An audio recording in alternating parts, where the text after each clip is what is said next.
নারায়ণগঞ্জের সিদ্ধিরগঞ্জে আল্লাহর দান রেস্টুরেন্টে ৫ টাকা দামের আলুর চপ, বেগুনি, পেঁয়াজু ৩ টাকায় বিক্রি করে এলাকার জনপ্রিয় হয়ে উঠেছেন শাহজাদা। নারায়ণগঞ্জ থেকে সোহেল রানা পাঠানো তথ্যচিত্রে বিস্তারিত প্রতিবেদনে। নারায়ণগঞ্জের সিদ্ধিরগঞ্জের আজিবপুর রেল লাইন মাহে রমজান উপলক্ষে রোজানার ব্যক্তিদের জন্য ৪০% ছাড় দিয়ে সিদ্ধিরগঞ্জের রেললাইন এলাকায় আল্লাহদান রেস্টুরেন্টে বিগত ২ বছর ধরে শাহজাদা সাধারণ মানুষের সেবামূলক ৫ টাকার আলুর চপ, বেগুনি, পেঁয়াজু ২ টাকা কমে বিক্রি করছেন মাত্র ৩ টাকা করে। তৈরি করা ছোলা বুট বিক্রি হয় ১৫০ টাকা কেজি, কিন্তু উনি দামে কমিয়ে ১০০ টাকা কেজি বিক্রি করছেন। অন্য দোকানে বুরিন্দা বিক্রি হচ্ছে ২০০ টাকা কেজি, শাহজাদা বিক্রি করছে ১৬০ টাকা কেজি করে।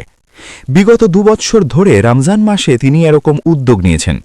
তারই ধারাবাহিকতায় এই রমজান মাসে মানুষের সেবা করে লক্ষ্যে তিনি মৃত্যুর আগ পর্যন্ত মানুষের রোজার কথা ভেবে মানবিক চিন্তায় থেকে আল্লাহদান রেস্টুরেন্টের মালিক শাহজাদার এই উদ্দীপটি অব্যাহত রাখবেন বলে তিনি জানান। সকলে এরকম কিছু ভালো কাজ করার জন্য আহ্বান জানান শাহজাদা। আমি মোহাম্মদ শাহজাদা। আমি পবিত্র মাহে রমজান উপলক্ষে আমি বিশেষ ছাড় দেওয়ার চেষ্টা করতেছি। যেহেতু বাইরের দেশে বাংলাদেশে কোনো দাম বাড়ে ছাড়া কোনো কমে না, তাই জন্য আমি এই দেশে কমানোর চেষ্টা করতেছি।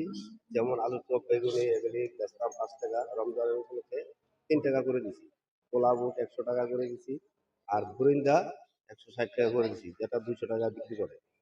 তাই তাই করতেছি যে আমার ব্যবসার কোনো লক্ষ্য নাই, রমজান উপলক্ষে যাতে কিছু কিছু নেকি কামানো যায়, সেই জন্য চেষ্টা করতেছি। এরকম যদি বাংলাদেশে প্রতি ঘরে ঘরে কিছুটা এই রমজান মাসে ছাড় দেয়, তাহলে দেশের অনেকটা উপশম হয়। যেমন গরিব মানুষ ১০০ টাকার সদাই নিতে আসলে আমার এখানে পাইতে ৬০ টাকায়, ৪০ টাকা থাকলে একটা বাচ্চার পোশাক ১ মাসে হয়ে যায়। কারণ আমি তো পারি না গেলে এমন দিতে গেলে ধান দিন লোক হয়ে যায়। তাই আমি রমজানের ছাড় দিয়ে চলতেছি।